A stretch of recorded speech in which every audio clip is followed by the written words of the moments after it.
About $600 a piece. Just to let you know, not counting the airing them in and whole works there. So a lot of thought went into it. We've been using those targets there in the South for 30 years. We're trying to make everything seal-proof, so somebody can't make it so they don't break it. I mean, that's kind of what we go with. And there's a, here, I mean, mainly the direction of fire. I mean, it is this direction, and the muzzle is mainly going, sounds in this direction. But again, it wouldn't certainly hurt if you had, maybe a barrier right here, to keep all the noise from going that direction as well. So what are we hearing right now? Some gunshots from whoever in Hagerman. Okay, I didn't even hear him. You picked it up? just checking. Been shooting for a while. Gotcha. Yeah. So every not once your in a while, shooting range. it's not my shooting range. Negative. Okay. And that happens all the time. And you got the guys from south of us. You got the guys.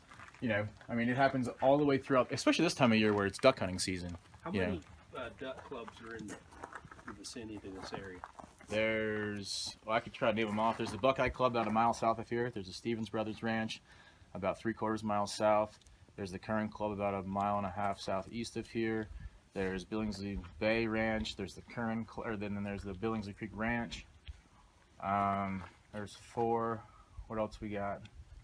4 or 5. So there's 4 or 5 duck clubs within a 3 to 5 mile radius. Yep, correct. Yep. And guys, too, our duck club, when we bring something up like that, we got 600 acres here, plant about 200 acres of corn. We can flood about 100 of that. And compared to Arkansas or something, that's a real small area. They got duck clubs there, they're 3,000 or 4,000 acres. Here, I required all my members to shoot 20 gauge light loads. I don't want any cannons, and I call that 12 gauges, 3-inch magnums and stuff. And you're shooting 20 gauge, 2 3/4 number steel. We're shooting 28 gauges and 410. And you can shoot ducks here with 410, and you'll have them landing within 100 yards of you, and they won't even get up. So not only do we do it, protect our own property there, we're making it good for the whole neighborhood there. When I got 30 members, you can imagine if getting 10 guys out here at one time, everybody's shooting 12 gauges.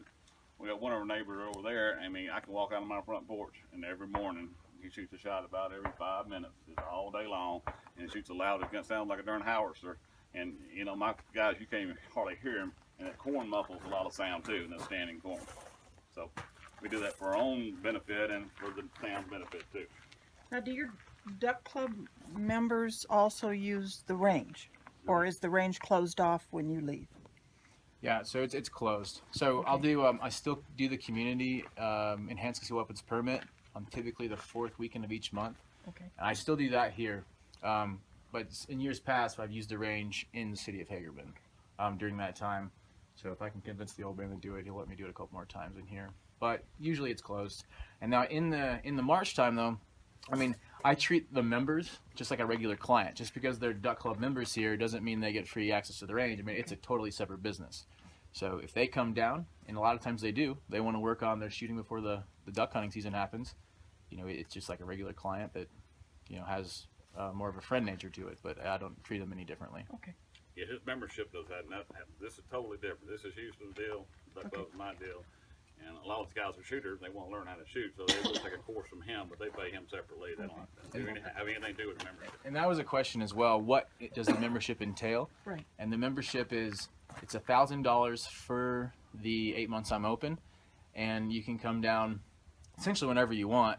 However, you have to stay away from my class. So, but to get the membership, you have to do if you want a pistol membership, you'd have to do a pistol, at least a 2-day course, get the fundamentals knocked out, know how to run the ranges as far as which targets are pistol targets, which is a rifle, how to run the compressors, how to push the buttons to make sure the targets come back up, when to shoot the targets when the air is compressed. And then from there, if they want to do a rifle membership, the same thing goes. At least a 2-day class, knowing how to run the ranges, being safe. And then from there, though, I don't have a single person that has bought a membership for this range. So Idaho, you go out in your backyard and shoot. Yeah. So. I'm amazed. No one's like, you think people buy that stuff at golf courses all the time, but I don't know. I think that when I say I'm teaching class, you have to stay away from me. It detracts people. But no one's bought a membership. Okay. Thank And you. that's been 3-4 years. Yeah. I thought when I first did this, I did this about 10 years ago, and I thought I had some buddies might help me out with it, and we started adding range on for own personal use, and me and him both shot professionally. I mean, Houston's won 2 national championships in the last 4 years, and we practice right here ourselves. This course right here, that's a world speed shooting course set up behind you. Just to give you an example, it's consisted of 5 plates. You shoot the 4 outside plates. The middle plate is your stop plate. And you do it 4 out of 5 times. You got to take your best 4 times. Okay, you throw out 1 time. But Houston, he'll shoot that when his hands up. He shoots all 5 of those plates in about 2 seconds. So it's pretty fast and furious for what we do, and a lot of training goes on right there when we did that. So I thought people would, maybe be interested in that, come help out, but I never got anybody that ever gave me a penny to do any of this stuff. So we done it all on our own. So we have call this one the tombstone range. So typically when you go from a paper range, you go to this range, throughout the day. This is a little more of an advanced range where you've got depth in the targets versus all the targets being in a lateral position. And so now you've got targets further in distance, closer in distance, and this range is just about visual identification. So I'll be a shooter here. You'll have a spotter in the back. There'll be 2 shooters on the line, and then the spotter will say, number 5, right? And you come down and you guys shoot number 5. First person that typically gets the hit wins, or you don't have to race as well. Maybe this guy, he goes with Alpha through Golf, and the left side shooter goes 1 through 7. And as the spotter calls out, Charlie, I'm going to shoot Charlie, and then on the left side, your spotter calls out 2, you draw and shoot 2. So you're just working your draw mechanics and knowing your accuracy at a certain distance. And all the targets fall down. I push the button, they come back up, and the guys reset it, get to go again. Now, we're decently low right here. We've got pretty good, sound mitigation. There weren't, towns basically that direction, and a lot of the naysayers, the opposition was over here. This direction is completely, south. I think this one's mitigated pretty decently, and we're shooting pistols at this range, so it's not as loud as the rifles. Guys, these are also air targets, and a lot of times when a bullet will hit the ground, it want to bounce too. So we actually put these berms in here behind the targets to make it more safe conscious. If you miss this target, you got a berm here, plus that berm back there. So we kind of double bermed everything here just to keep ricochets from getting out of here. And a pistol bullet, like I say, if you shot it right towards town, it wouldn't even make it. I mean, if you just, shot one at 2/3 of an angle right there. People don't realize this, but even our rifle bullets, like the M16 bullet, if you shot it right here at 1,000 yards, it drops 32 feet. Okay, and that's tremendous. You'd have to shoot over something to even get a rifle bullet that way. And the 32 foot is now for a 308. What we shoot here is a 5.56 or 2.23. It drops somewhere around 40 foot at 1,000 yards now, just right out of your muzzle. So if you were to drop a rock, okay, and then you would have the gun go off, the bullets are hitting the ground at the same time. All right, so if the bullet were to go off, going that direction, and I was to drop a rock at the same time, the projectile that leaves the barrel, and the rock are hitting the ground at the same time. Just the bullet just goes that direction fast.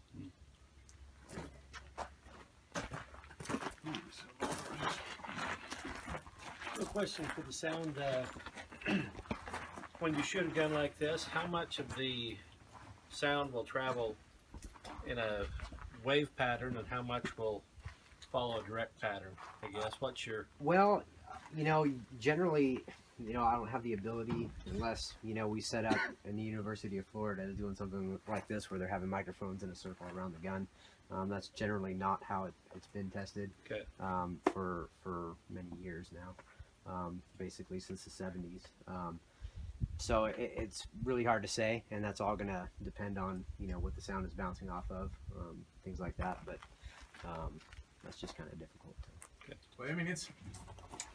Well, town's that way, right? You could put, a barrier right here, have it just come all the way down to the back of the shed, maybe not this far, let's say, something like that. It wouldn't be a big deal.